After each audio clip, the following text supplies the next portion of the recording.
Hi everyone, it's been not so long since my last vlog. The music you're hearing is from Vivaldi, the Fourth Season. It's winter, I believe. It's one of my favorite. Yeah, maybe it's too high, I don't know. However, I received a lot of questions about a lot of stuff, mostly about my transgenderism and my path to become a transgender. So I never really talked about it here over YouTube. Not because I feel ashamed of it, just because I never really found interesting my story. I mean, my personal story. Um, since a lot of you asked me, um, I think I thought about it. I thought how to explain how I am, who I am, um, in the most clear way possible. So here I am. Oh, by the way, see, winter is coming. I mean, summer is over. That's what is important. Summer is totally over, and you can totally see it from my hair because finally I straighten it. Yes. So, I was born in Italy. I was born in Italy 30 years ago.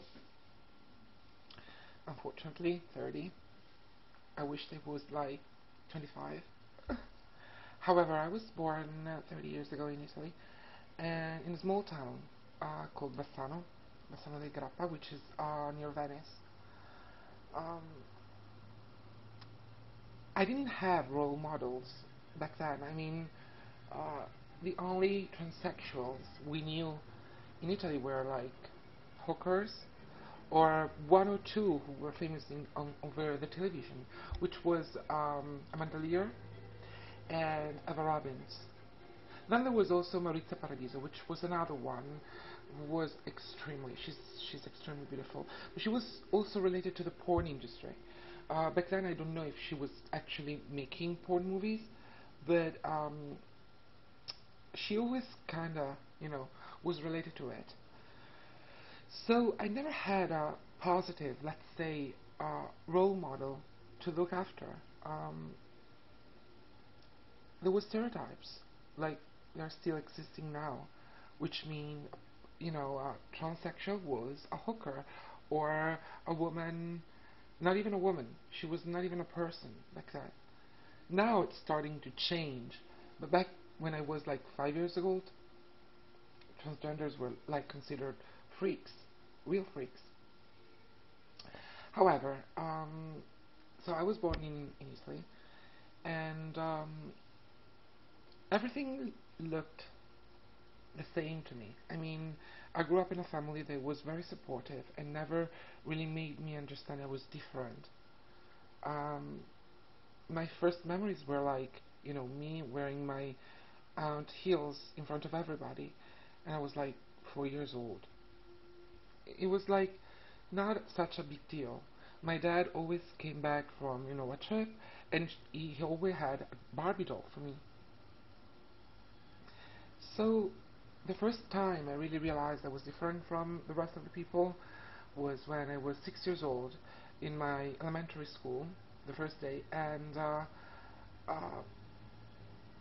they made us divide into boys and girls, and I didn't know where I belonged to. I mean, I was like, where should I go? And I remember I kind of stayed in the middle, and I was like, God, that was so embarrassing for me. Like, I was like, what am I gonna do here? And since then, I mean, I totally understood that I was different. I remember same, the beginning of elementary school. Um, a girl had a sharpener, a very pretty sharpener. It was pink and red, and it fell on the floor, and I was next to her, so I went down and picked it up to give it to her, and she screamed at me, and she was like, "Don't touch it." And I was like, "Why?" She's like, "You're gonna infect it because you're different." I was like 6 years old. That's how it started my life. Um, I wasn't born transsexual. I was born hermaphrodite, biologically hermaphrodite. I have a syndrome, which means I have the penis and also uterus, ovaries, but they are not developed. Um, I have you know, another chromosome. I have a chromosome more than, the usual male or female, and I naturally produce female hormones. So that's how, when I was 8 years old, we realized why I was so different. Also physically, because I was never a very masculine child. Um, People always confuse me with a girl, always, all the times. Um, and I had short hair, you know. Yeah, sure, I was wearing, pink dresses. No, I'm kidding. Um, Sometimes I did. I mean, my mother, she didn't care.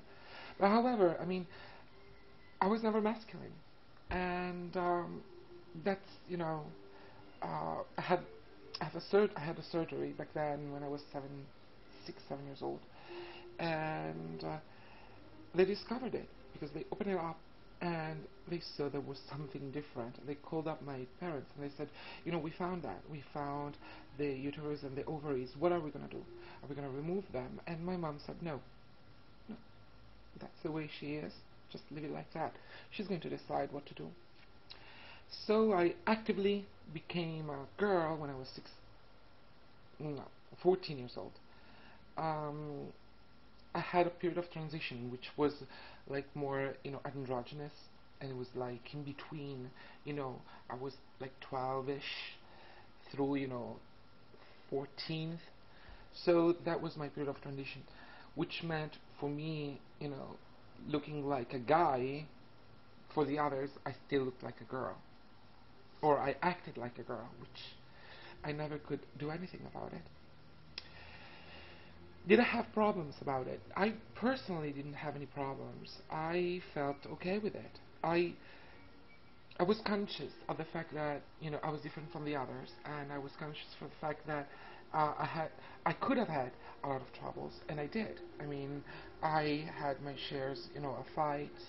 I had my shares of hospitalizations, not psychological hospitalizations, but just because I got punched so many times in my life.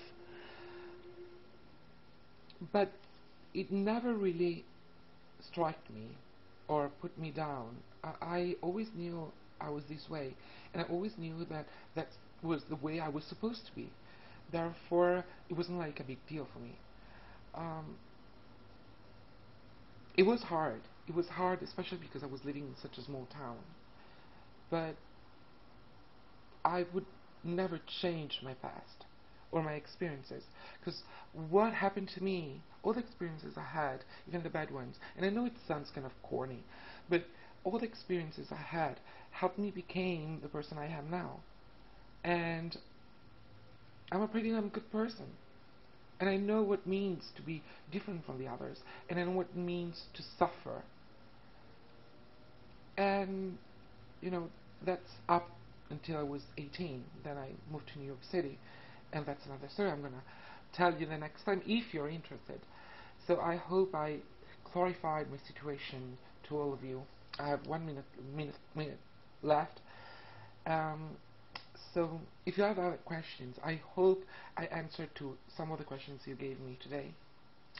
And if you have other questions, please write me. Okay? So until next time, bye bye.